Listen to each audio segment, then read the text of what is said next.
Under the crimson glow of a shattered sky, the figure of Death Douluo, Ye Xishui, floated silently, her blood-red robes fluttering like the wings of an evil spirit. In her hand, the Death God Tower emitted an eerie black light, and at its tip, an invisible power of destruction gathered, aimed straight at the young man before her. Huo Yuhao. The icy voice that came from her lips carried no emotion, yet its weight was enough to pierce bone and soul. Huo Yuhao, you must die. To the onlookers, this was merely the clash between two enemies, one from the Holy Spirit Church and the other from Shrek Academy. But beneath this battle lay a century's worth of tangled love, betrayal, and vengeance. Few knew that this murderous intent came not only from hatred, but from a bond so deep that even time could not sever it. Ye Xishui's desire to kill Huo Yuhao wasn't born from sudden malice. It was an inevitable conclusion of her life's long, twisted path, woven by love that turned to pain, and pain that hardened into hatred. The name Huo Yuhao was no ordinary name to her. It carried the shadow of someone she had once loved and lost. Moon, the leader of Shrek's Sea God Pavilion, the man who once held her heart. 100 years ago, when Ye Xishui, Moonen, and Long Xiaoyao were still young, the three of them were inseparable. The young Ye Xishui was unmatched in her beauty, radiant like Tang Wutong of today, and she had captured the admiration of two prodigies. Moonen was calm and steady, a man who embodied wisdom and righteousness. Long Xiaoyao was proud and heroic, his heart blazing with passion. Between them stood Ye Xishui, who was drawn by both light and shadow. She ultimately chose Long Xiaoyao, and together they had a son, Yan Xiaozhi, who would one day rise to become the dean of Shrek Academy's martial soul department. Yet even as she built a family, a part of her heart remained tied to Moon. That unspoken affection, that unresolved rift, lingered like a curse across generations. In the end, the love triangle that once seemed romantic turned into the beginning of tragedy. For Ye Xishui was not the innocent woman she appeared to be. She had been born into the Holy Spirit Church, a place of darkness and blood. Her union with Long Xiaoyao and her connection with Moonen were all part of a grand scheme, to infiltrate, to divide, to destroy. But when she truly fell in love, she betrayed her purpose. And when the truth surfaced, everything collapsed. Moon turned away from her, his heart shattered by betrayal. Long Xiaoyao, tormented between love and loyalty, chose exile over confrontation. And Ye Xishui, she returned to the Holy Spirit Church, forever abandoning the light. In the years that followed, she became the Death Douluo, the strongest evil soul master in history, sealing away the remnants of her humanity behind a heart of frost.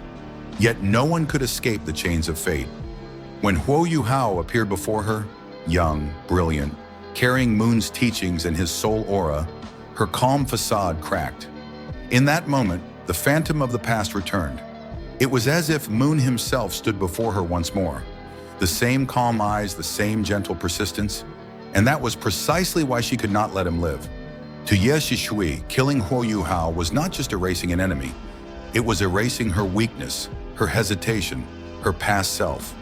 It was the final act of severing everything that once tied her to Moonen. To destroy his disciple meant to destroy his legacy, to finally bury the part of her heart that still remembered love. But her emotions alone could not explain her decision. Beyond sentiment lay the unbridgeable chasm of ideology and position. Ye Xishui was the cornerstone of the Holy Spirit Church, the symbol of darkness that ruled over the Mingdu Mountains. Huo Yuhao was the hope of Shrek Academy, the child of destiny who would one day rise to challenge the gods. Their very existence was a contradiction. One represented life, the other death. When Huo Yuhao led his team to infiltrate the Mingdu mountain range, he directly challenged Ye Xishui's domain. For 32 years, she had poured her heart into building the Death God Tower, a terrifying creation combining the power of evil soul masters and soul guide technology. It was both her weapon and her obsession, a monument of hatred toward the world that rejected her. But destiny played its cruel joke. The Death God Tower's evolution had depended on the millions of souls that perished when Huo Yuhao detonated the 9th level fixed cannon shell during the second soul fighting competition. The countless vengeful spirits that were born from that explosion became the energy that allowed Ye Xishui's tower to ascend from level 9 to level 10. Ironically, Huo Yuhao had been the catalyst of her ultimate weapon's awakening, and now he had come to destroy it. How could Ye Xishui not hate him? To her, this was the ultimate betrayal of fate. The boy who had unknowingly completed her grand design now sought to end it. The Death God Tower was her soul. To strike at it was to strike at her very being. When Ye Xishui descended upon the battlefield, her presence alone silenced the heavens. 10 titled Douluo fell before her, and Huo Yuhao, suffocated by the crushing pressure, could barely move. With a flick of her wrist, red light wrapped around him, constricting his body and spirit.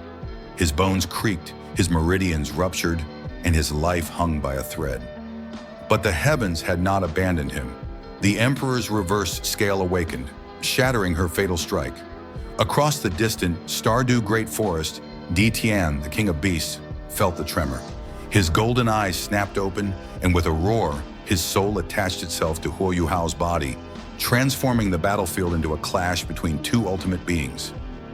Ye Xishui faced Di Tian's might head-on, her power trembling before the 890,000-year-old dragon's fury. Even she, the Death Douluo, felt fear. That fear turned into retreat, and with a flash of blood light, she disappeared into the night sky. Yet her retreat did not mean defeat. She had inflicted heavy damage. Huo Yuhao's body lay broken, his tendons severed, his life fading away. Only the divine life gold within him sustained his spark. Tang Wutong's tears fell like rain as she cradled him, unaware that this moment of near death would ignite his next evolution. Ye Xishui's failure became Huo Yuhao's rebirth. Her attempt to destroy him instead propelled his growth. This is the irony of fate. Each strike of hatred she delivered became a stepping stone toward his godhood. In the years to come, Huo Yuhao would ascend to the god realm, constructing the Deathlight Tower based on the principles of the Death God Tower itself. The structure that once symbolized Ye Xishui's darkness was reborn through Huo Yuhao's hands into a tower of divine light. Perhaps, somewhere beyond life and death, Ye Xishui's spirit might have looked upon that tower and realized that her greatest enemy had also become her legacy. If she had spared him, perhaps Huo Yuhao would not have grown so quickly. If she had chosen to forgive, perhaps she would not have met her end in sorrow. But that was not Ye Xishui's destiny. She was never meant to walk the path of redemption. Her life was a symphony of love and hate, rising to a crescendo of tragedy. From the moment she met Moon En, her fate was sealed. From the moment she saw Huo Yuhao, it was repeated. The disciple bore the shadow of his master, and the master's old love became the executioner. As the dust of battle settled and silence returned to the shattered mountains, only one truth remained. Ye Xishui's blade was not merely aimed at Huo Yuhao, but at the phantom of her own heart. Her final act of hatred was, in truth, her final cry of love. And thus the legend of Ye Xishui, the Death Douluo, came to its final chapter, one written in blood, regret, and unspoken longing. The past could not be changed and the cycle of vengeance would continue. But within that endless spiral, Huo Yuhao stood as the living proof that even from darkness, light could be reborn.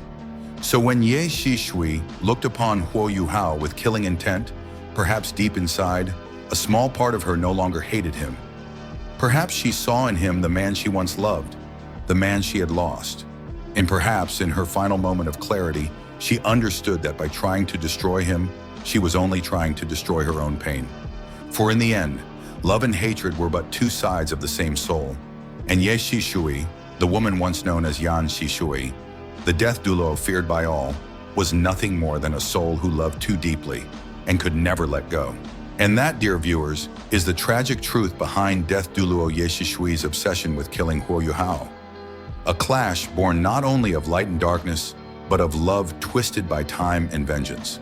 What began as a century-old love triangle between Ye Xishui, Moon En, and Long Xiaoyao ended as a struggle between destiny and free will, where the heart of one woman decided the fate of an entire era.